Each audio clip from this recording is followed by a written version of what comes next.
Well, good morning, men. Brett and I were in Montana last week doing a No Man Left Behind conference. There were over 100 leaders at the conference representing, I think, over 20 churches. It was great, a wonderful time to see leaders coming together to learn how to more effectively disciple men through the local church. And I'm glad to be back today. I have in my hands a copy of my new book, How to Survive the Economic Meltdown. How about that? When we did the 2-week series on surviving the economic meltdown here, I had the idea of putting that into a book. And so I just started, and I basically worked day and night for 17 days. Didn't do much else. And so it didn't really take 17 days to write the book. It really took 60 years to write the book. You know what I mean? One of those things. And so it's out. There are single copies available on Amazon now. This is an advanced copy. We don't really have books yet. But next Friday, we will have these. And it's $11 for a single copy, but we're going to be selling packs of 25 for $5 each, and 10 packs for $7, and 5 packs for $9. And so I mention this because, long story, but a lot of people that are associated with our ministry are already buying these in 10s and 25s, and we actually had an order for 200 for somebody in Chattanooga. And then we're offering an event that a church can do to minister to the congregation, but also to put an outreach tool into the hands of the congregation to reach out to their friends, neighbors, and coworkers and invite them into the church. A 2-hour event at night called How to Survive the Economic Meltdown that has an evangelistic close in it, as well as lots of practical strategies. So the pastor can teach it. Someone he appoints can teach it. They can watch DVDs of me teaching it, or they can hire one of our faculty to come in. And so you can find information about this on our website, or you can see me. So it's a way for your church to minister on this meltdown.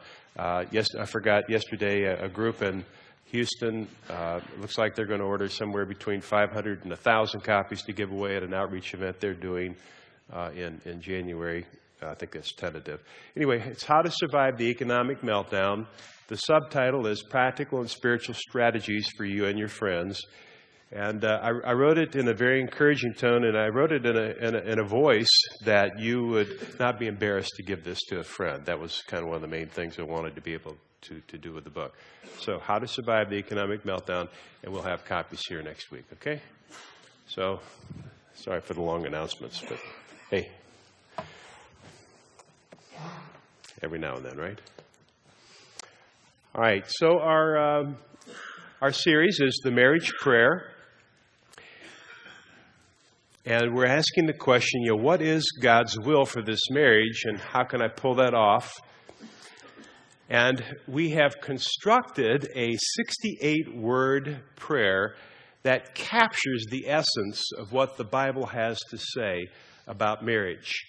And there are basically 6 phrases or 6 aspects of God's will that we deal with in this prayer. And so this is a 6-week series, each week taking one of those phrases. This is the 3rd week. Father, I said till death do us part, I want to mean it. Help me to love you more than her, and her more than anyone or anything else. And today, help me bring her into your presence today. Help me bring her into your presence today. So the title of the message, How You Can Have a Greater Spiritual Impact on Your Wife. So there's this guy named Ed. Ed went to his very first seminar on family life, Christian seminar on family life. And he was so excited, he couldn't wait to get home to tell his wife all the things that he had learned. And so he said to her, he said, I now understand that my role is to be the spiritual head of this household. And then he spent the next 30 minutes telling her all the things that he had learned, all the things she had been doing wrong, and how he was going to set it right. And then he didn't see her for about a week. But after about 6 days, he could see her just a little bit, just out of the corner of his left eye.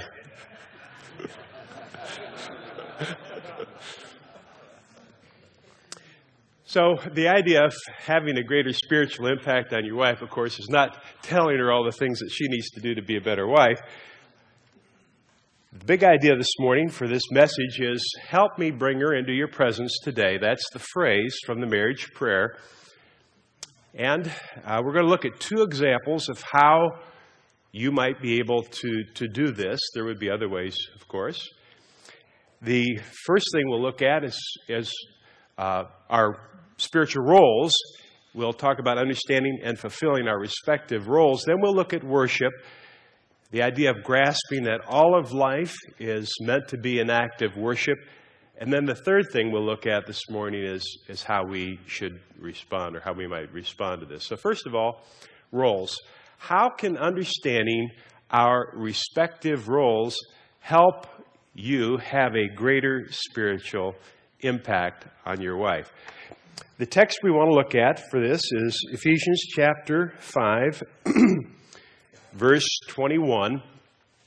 And want to look at the different roles that you have and the different roles that she has, and then answer this question: how can understanding these roles allow us to have a greater spiritual impact? So, verse 21 says, "Submit to one another out of reverence for the Lord." So, immediately, if you were outlining this, you put Roman numeral number 1, submit to each other, and then you put underneath that A and B. You'd have A would be how the wives submit, and then B would be how the husbands submit. And then if you kept going in the passage, you find out how employers and employees submit and all that kind of stuff. But the main idea here is mutual submission. The biblical ideal is mutual submission. And then wives, it says, submit to your husbands as to the Lord, for the husband is the head of the wife, as Christ is the head of the church. Drop down.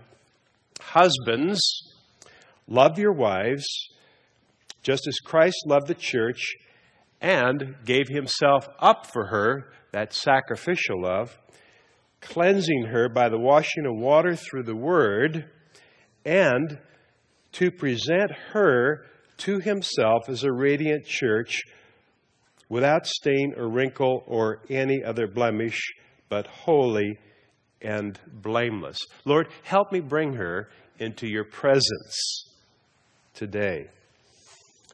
And then down to verse 33. However, each one of you must love his wife as he loves himself, and the wife must respect her husband. So mutual love, mutual respect, mutual submission. Won't go into all the other texts to support this, but in the book, The Marriage Prayer, if you have it, on page 91 and 92 are all of the texts that the Bible uses to describe our different roles.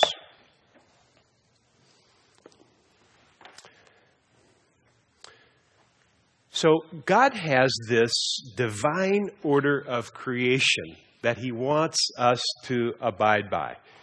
And our role, your role, my role as a husband, one way of describing this mutual love, respect, and submission would be to say that your role is to be, to your wife, a servant leader.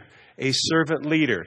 That we are the head of the household, and yet there's a sacrificial aspect that we are to bring to it, and we are to be a servant leader to our wives. I'll be honest with you, this is a little difficult because of the culture and the Bible being in conflict. And I found out this very early in my marriage because I had the term servant leader down. That was my credo when early in my marriage. Servant leader. I was the leader and she was the servant.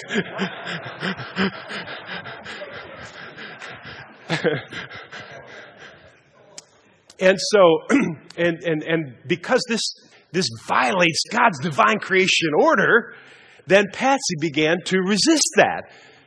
And chaos ensued. And so she would say things to me early in her marriage like, you can't tell me what to do.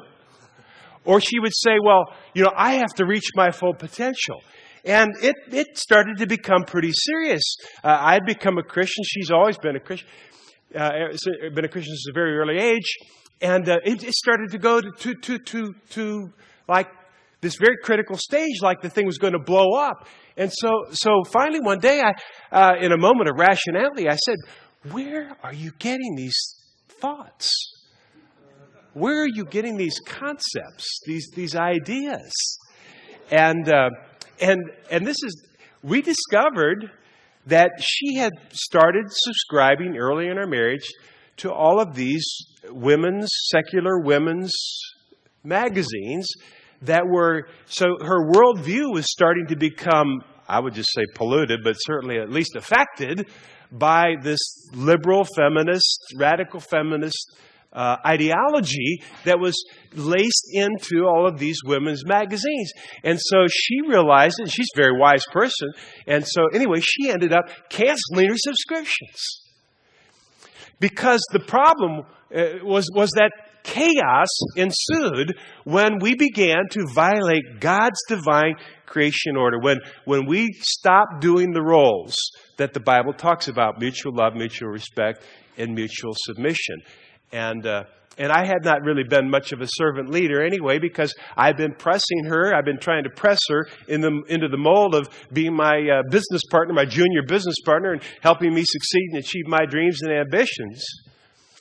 And I had not really been loving her the way that Christ loved the church, bringing her into the presence of God so that she might be cleansed and be holy and blameless and pure in His sight, the way the Bible talks about. That wasn't on my radar.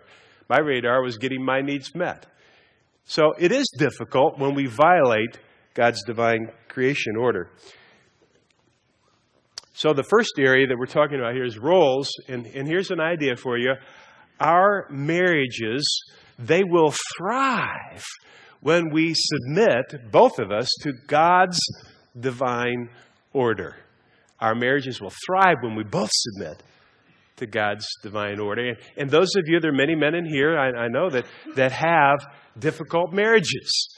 And if you will think about it, this failure to recognize our respective roles and abide by God's divine order, usually you'll find one or maybe both partners are resisting God's divine order. They are in rebellion against the roles that God has described for us in His Word, the roles that we just talked about and the other ones in the other texts that we didn't get to. So why does it matter? Why does it matter? John DeButz was the chairman of AT&T just prior to its breakup in the early 1980s. At the zenith of his power, he had over 1 million employees scattered all around the world. Not long after he retired, he had to have a leg amputated. And he would later recall in an interview, he said, it was interesting. In spite of all that money, all that power, all that influence, all that prestige, do you know that once I was retired and I was laying there in my hospital bed, that not one person came by to see me, called me on the phone, or sent me a card? But there at my bedside, tending to my needs day by day, was the woman that I had ignored for 30 years. So, why does it matter? Because the party's going to be over soon, and there are only going to be these two rocking chairs sitting side by side. And doesn't it make sense to fulfill our biblical responsibility, the biblical role that God has given us, to fulfill God's divine creation order, so that when we are sitting in that rocking chair next to that woman, that we won't have to say this is somebody that we don't know, this is somebody that we've ignored. We won't have to say we've lived a life of chaos, but we can say that we lived a life of grace because of mutual love, respect, and submission, fulfilling the roles that we have. So the big idea, again, is, Lord, help me bring her into your presence today. And one way of doing that is for us to fulfill our biblical roles. To fulfill our biblical roles. Again, we're talking today about this idea of how you can have a greater spiritual impact on your wife. Bring her into the presence of Christ. All right, and then secondly, today I want us to talk about worship.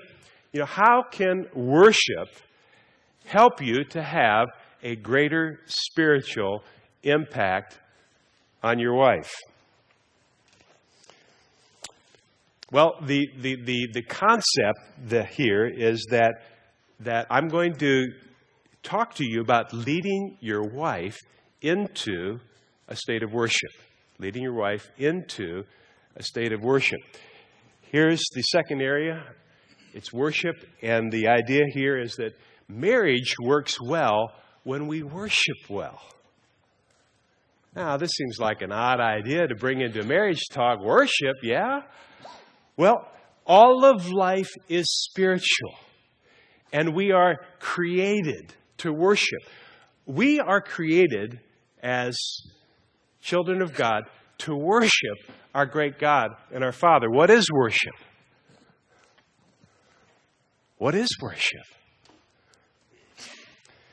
Well, it's ascribing to God the glory, the honor, the power, the majesty, the dominion, the authority that is due His name because He is God in two ways, both in the words and the thoughts and the meditations of our hearts, but then also by our exterior acts of service. Basically, all of life is spiritual, and every single thing that you do is spiritual or can be spiritual. So yes, singing songs in church can be worship, as can be listening to a sermon. But just as likely is to be repairing a computer or to be helping a homeowner with a mortgage or renegotiating a mortgage, or the morning commute to work can be an act of worship. Sex as worship. When you make love to your wife, you should go into lovemaking with your wife as an act of worship. It's a gift from God. Everything is worship. Everything can be worship. All of life is spiritual. Brother Lawrence wrote the book, The Practice of the Presence of God. If you've been here, you've heard me mention it because, I own a lot of books, but this is one of the books that owns me. And he has said two things that have deeply, deeply marked me over the years. The first thing he says, I tell you that this sweet and loving gaze of God insensibly kindles a divine fire in my soul, which is set ablaze so ardently by the love of God that one is obliged to perform exterior acts to moderate it. In other words, what he's saying is that by being in the presence of God, my heart is so set afire that I have such passion in me that I cannot be happy. I am obligated to do something to serve someone else in order to moderate this intense fire that's in me. Jeremiah said, But if I say I will not mention him or speak any more in his name, his word is in my heart like a burning fire, shut up in my bones. I am weary of holding it in. Indeed, I cannot. Now that's passion for God. And it's being so filled up with worship for God that you are obligated to do some exterior act to modify it. That's Brother Lawrence. And then about the interior, he says, I have quitted all forms of devotion and set prayers, but that in which I find myself at the present time.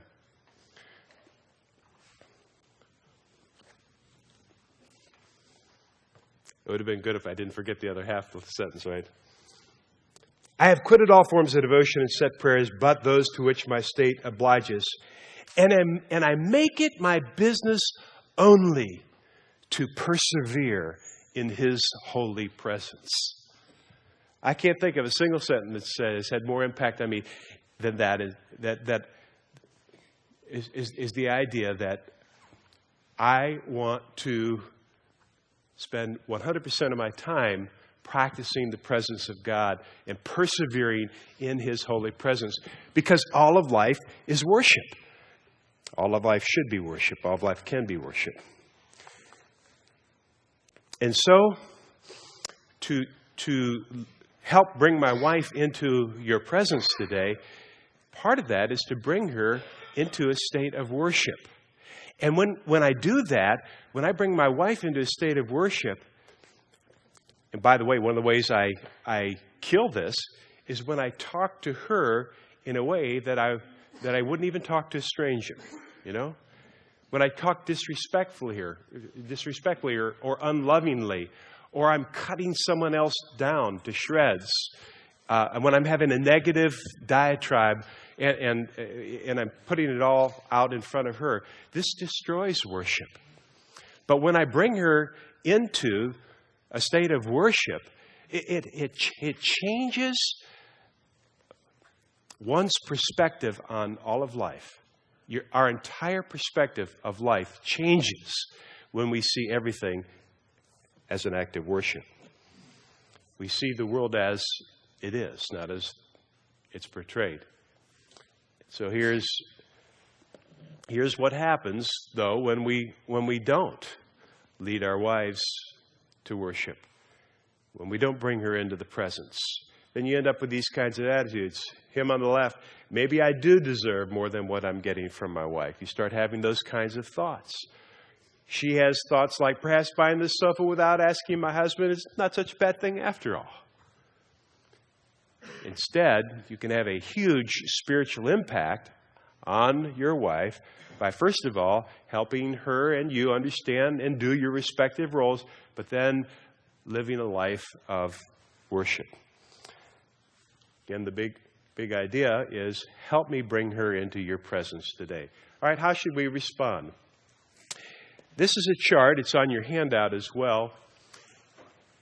And these are some of the different roles that would take place in a marriage. Earning income, managing finances, household chores, outdoor chores, car maintenance, children's discipline, education and homework, spiritual growth of children, major household purchases, vacation planning, family schedule, and other.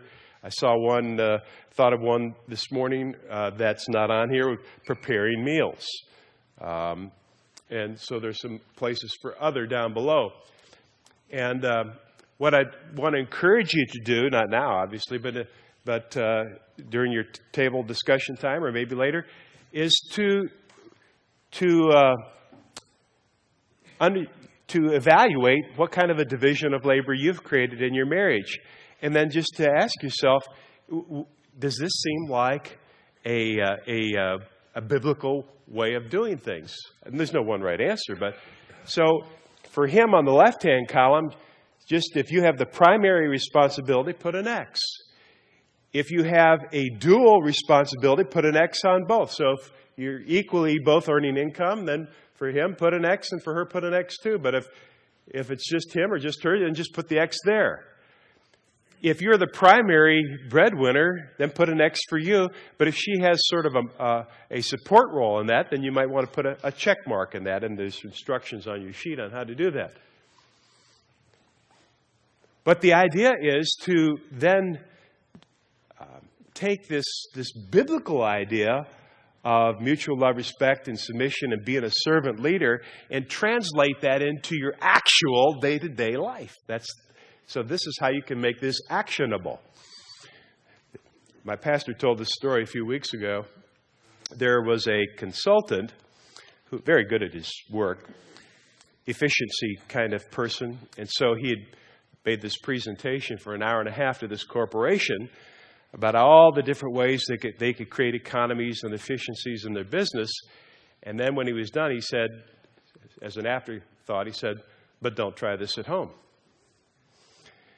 And so one of the young executives thought that was interesting. So when they broke, he went up and he said, what did you mean by saying don't try this at home? He said, "Oh, well, I've been married for 27 years, and for 25 years, my wife made breakfast for me every morning. And for about 20 minutes, we would sit in the kitchen, and I would sit and have coffee, and she would make breakfast, and we would chat about things. And since I'm an efficiency expert, I noticed things that she could do to save time and be more efficient in making the breakfast. And I held all those things inside of me for the first 25 years of a marriage. But 2 years ago, I just couldn't help myself. And one morning, I told her all the different ways that she could save time and cut the amount of time that she's using to spend to prepare breakfast, to cut that in half. And so basically, my wife used to make my breakfast in 20 minutes. Now I make it myself in 7. That sums up the whole deal, doesn't it? That describes the whole deal. So think about what kind of roles you have. This helped me bring her into presence today. This marriage prayer has really gotten a hold of me. I don't know if it's gotten a hold of my marriage, but I know it's gotten a hold of me. So the other day, I'm making a cup of coffee, and I put Splenda. I put a little packet. We have these little individual packets of Splenda. And so I tore off the top and put the Splenda in there. And then I went and I dropped the empty packet, the 2 torn pieces of the empty packet, into the garbage pail. Now, we have a plastic garbage pail, and then we take the brown paper bags from the grocery store, like most people do, and we line the garbage pail. Well, one of the little pieces of paper slipped down between the pail and the outside of the bag. In other words, it didn't go into the bag, it slipped down. Well, to be honest with you, I never used to think about that. I'd see it slip down there, and I'd say, she'll get it.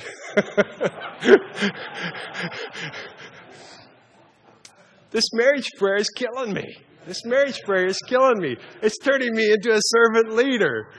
So I actually pulled out the brown paper bag and reached down and got the little yellow slip of paper and put it in the bag and then put the bag back in there. It's a meaningful, and that, brothers, is a meaningful division of labor. Yes, to be a servant leader to our wives. And that's the big idea. Help me bring her into your presence today. And so, you don't even have to tell her that you're doing these things. You don't have to tell her you're doing these things. In fact, it may be, it may be better that you don't tell her, that you just do and allow God to do what He will do. And then the final piece on this would be acts of worship. So how to respond. First way to respond in our roles, but then also, how do we respond? Well, we can do it by leading her in acts of worship. And you know what they are. It's praying together. There are millions of web pages about husbands praying with their wives, which is a little bit ironic since the only thing that happens less frequently than men praying with their wives is men reading their Bibles. Spurgeon once lamented, he said, for every 10 he said, for every 10 men who are willing to die for the Bible, only one is actually willing to read it. Well, it's about the way it is with praying with our wives. It's interesting. I'm just going to go ahead and go out on a limb. This is opinion. This is not Bible study, okay?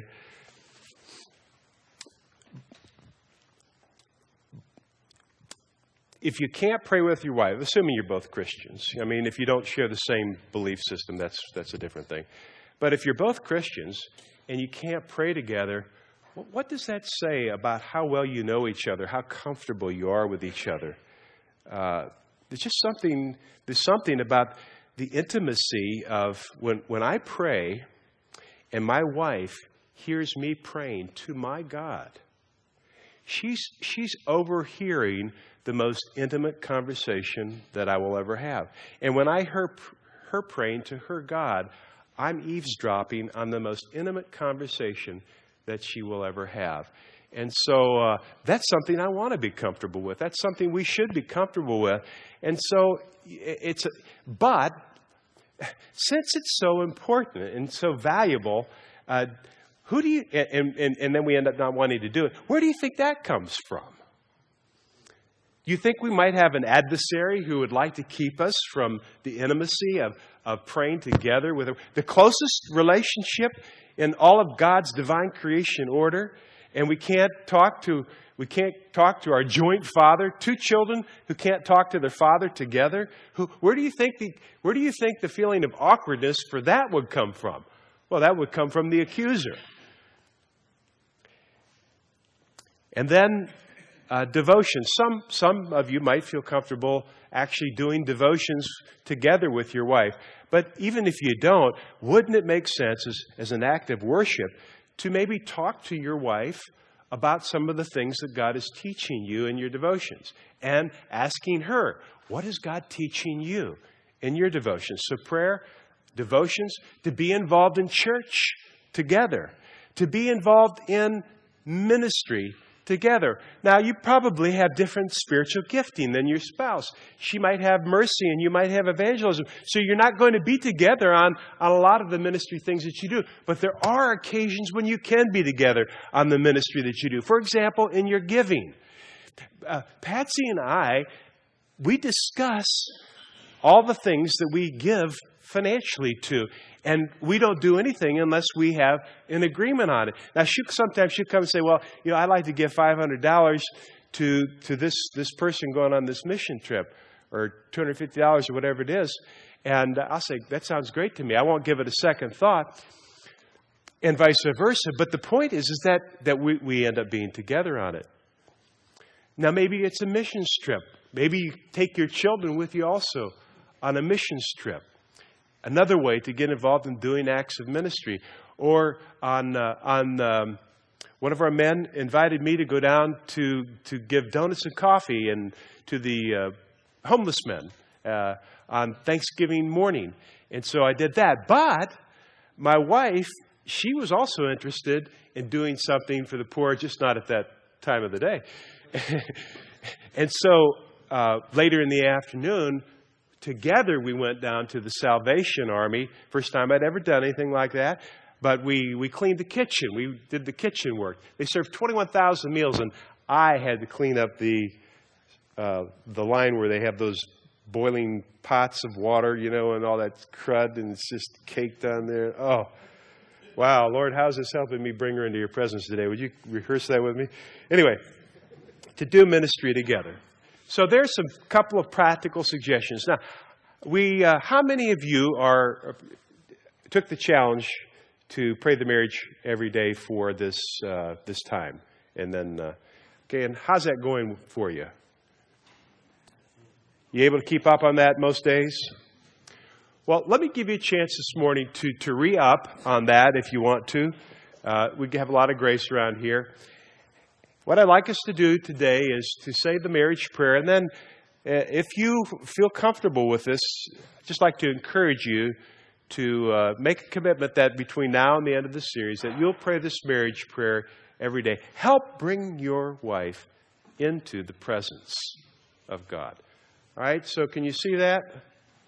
If you got it in your hands, All right, listen to me. I'll say it slowly and you can repeat it. Father, I said till death do us part. I want to mean it. Help me love you more than her, and her more than anyone or anything else.